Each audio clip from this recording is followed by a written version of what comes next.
Assalamualaikum warahmatullahi wabarakatuh. Kembali lagi dengan Vena Channel.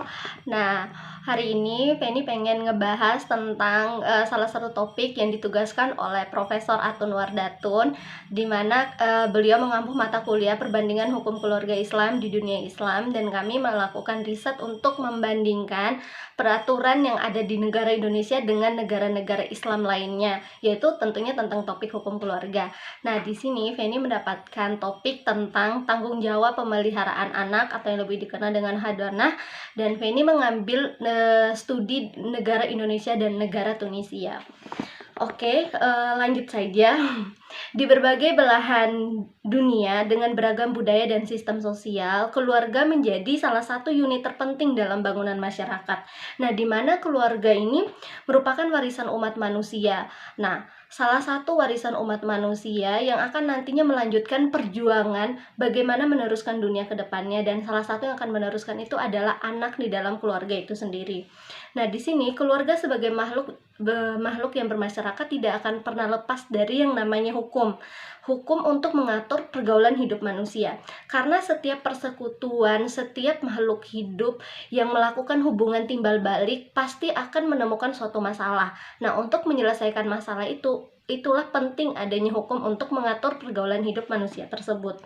Nah, bagaimana sebenarnya lahirnya hukum keluarga ini? Sebenarnya hukum keluarga itu lahir paling awal ditandai dengan adanya perkawinan Nabi Adam alaihissalam dengan Siti Hawa.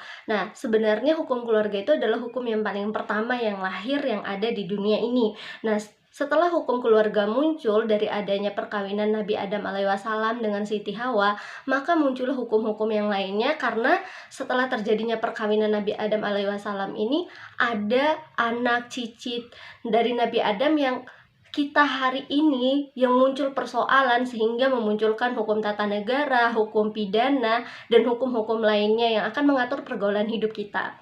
Nah, jadi banyaknya sistem hukum yang berlaku di masing-masing negara mengindikasi kemajemukan yang ada di dunia pada satu pihak dan pluralisme hukum. Nah, seperti yang telah kita ketahui bahwa di setiap negara itu memiliki peraturan hukum yang berbeda-beda. Kenapa memiliki peraturan hukum yang berbeda-beda? Karena seperti yang kita ketahui bahwa di setiap negara, kecuali ada 2 negara kemarin yang disebutkan di negara Islam yang pernah dijajah oleh negara-negara barat. Salah satunya negara Indonesia dan juga negara Tunisia pernah dijajah oleh negara barat. Indonesia dijajah oleh Belanda, sedangkan Tunisia dijajah oleh Perancis. Nah, otomatis yang awalnya Indonesia dulu menggunakan sistem hukum adat dan juga menggunakan hukum Islam. Nah, setelah adanya pengaruh dari negara Belanda tersebut, Indonesia pada hari ini juga tetap menggunakan produk peninggalan Belanda, yaitu BW. Nah, sementara di Tunisia yang dipimpin oleh presidennya Habib Bourguiba, yang dimana beliau lebih condong kepada hukum Prancis karena dulu negara Tunisia pernah dijajah oleh Perancis, sehingga produk-produk hukumnya juga tetap dipengaruhi oleh negara Perancis. Dan bahkan produk hukum keluarga yang bernama Code of Personal Status dinilai oleh beberapa ulama itu terlalu kontroversial karena ada beberapa peraturan-peraturan di dalamnya itu bertentangan dengan syariat Islam menurut satu sisi.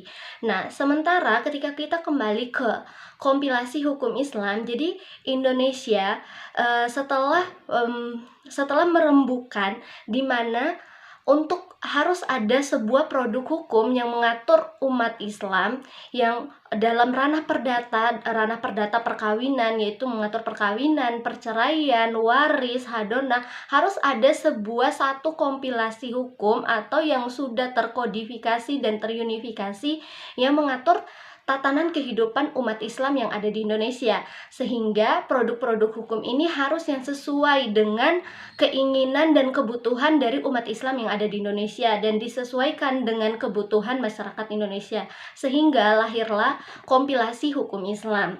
Nah, di sini dengan adanya 2 negara yang memberlakukan 2 hukum yang berbeda, di mana Tunisia mengatur Tunisia di sini mengeluarkan produk hukum Code of Personal Status yang mengatur tentang hukum keluarga yang ada di Tunisia, baik perceraian, perkawinan, waris, pemeliharaan anak, bagaimana dua produk hukum ini mengatur tentang pemeliharaan anak, yaitu Code of Personal Status dengan kompilasi hukum Islam.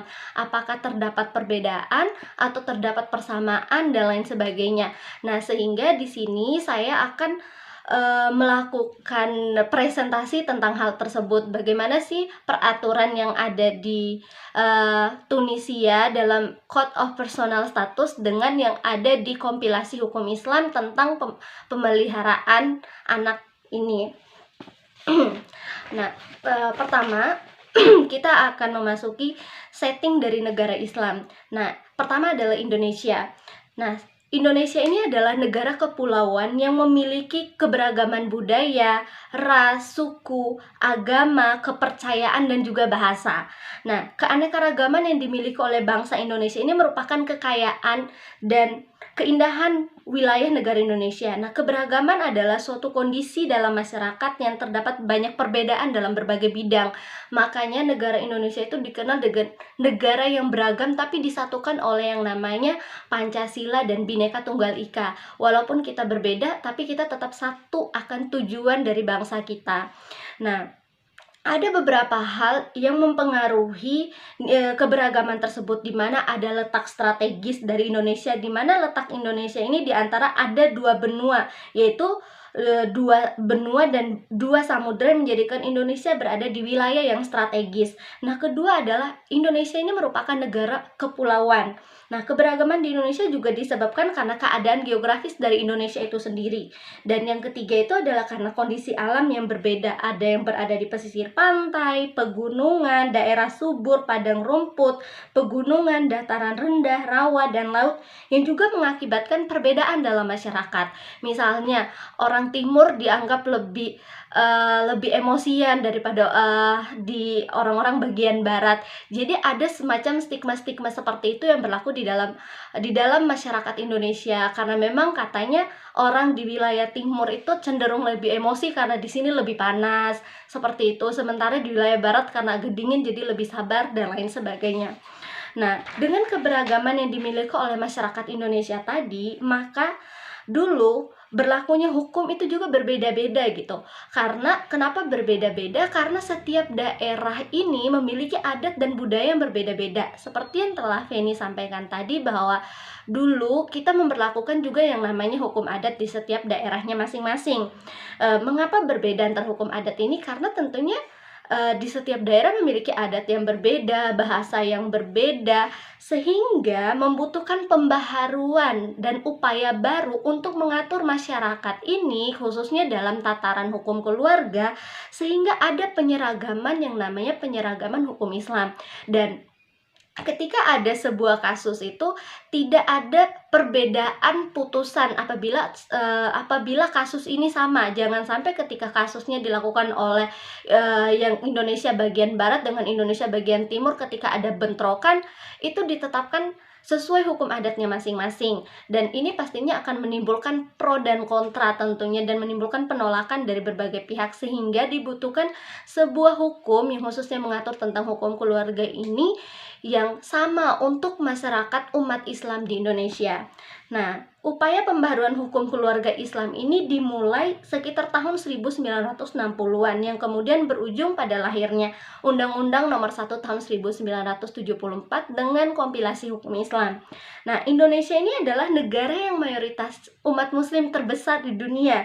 Nah, dan konon merupakan yang terbesar di dunia tadi, sehingga hukum Islam sebagai tatanan hukum dipedomani dan ditaati oleh mayoritas penduduk dan masyarakat Indonesia. Nah, dahulu itu yang ditaati adalah hukum yang hidup di dalam masyarakat dan sebagian ajaran dan keyakinan Islam yang eksis dalam kehidupan hukum nasional serta merupakan bahan dan pembinaan dalam pengembangannya. Nah, hukum Islam di Indonesia memang sejak lama berjalan di masyarakat gitu. Nah, namun harus dicatat bahwa hukum Islam tersebut merupakan fikih hasil dari interpretasi ulama-ulama. Nah, tentunya di setiap daerah juga pastinya ada mungkin pemahaman yang berbeda, sehingga penyelesaiannya juga berbeda, sehingga membutuhkan sebuah hukum yang memang mengatur masyarakat Indonesia secara totalitas seperti yang sudah Feni jelaskan tadi. Nah, Di sini tahap penyusunan kompilasi hukum